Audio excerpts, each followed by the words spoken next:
It's known as destination dining and it's being accredited with a mini tourism boom. Sydney's top restaurants are considered so good that large numbers of tourists are flocking here to sample the unique cuisine. At the same time, top restaurateurs are heading overseas, setting up in one of the toughest markets in the world, Singapore.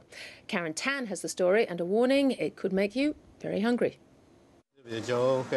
Tetsuya Wakuda may be one of Australia's best and most recognised chefs, but even he struggles to make money in this cutthroat industry. If just only I want to most out of this business, maybe other people do, I don't know. But for me, there is a way to make easier money, I think. His Sydney-based restaurant, Tetsuya's, can demand month-long waiting lists.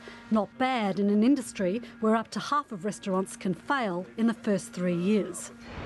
Conquering Australia, new challenges beckoned, and he opened a second business in Singapore a year back called Wakuda. We once ran out truffles, and so then from Australia I rang end of last night, can you send me tomorrow morning? So ask someone to take the airport and then ship it out.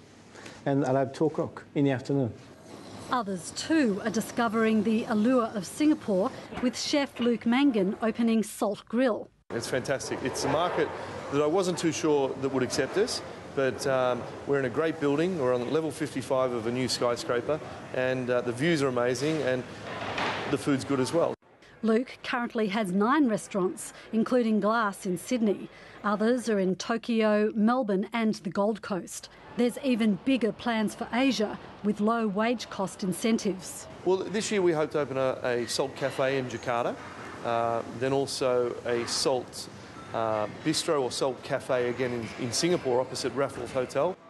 Bali, Hong Kong and Shanghai are also on the radar. Food tourism is certainly the flavour of the region, and an initiative from leading restaurateur John Fink has created a surge of interest in Australia's dining scene.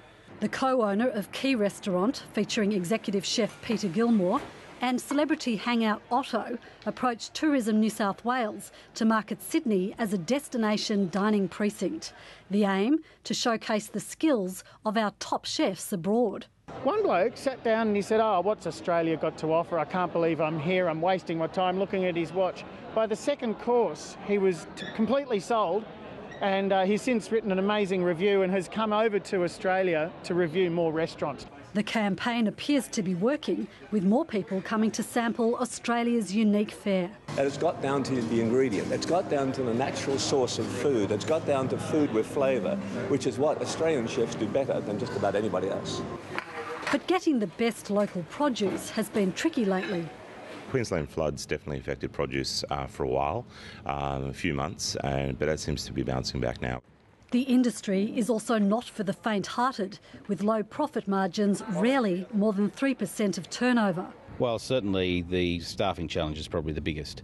And not only do we have a lot of wage cost pressure, we've got a huge skill shortage that is really starting to bite. While the Australian restaurant industry has managed to avoid the brunt of the global economic crisis hitting businesses hard on the other side of the world, consumer confidence is just now starting to take a dive. National retail data out this month shows the first negative month of turnover for businesses here after more than 2 years of revenue growth. There's been about a 20 or 30% drop across the whole city. Strangely, there's been an expansion of restaurants opening. It's a trend the food buffs will be hoping continues for some time to come.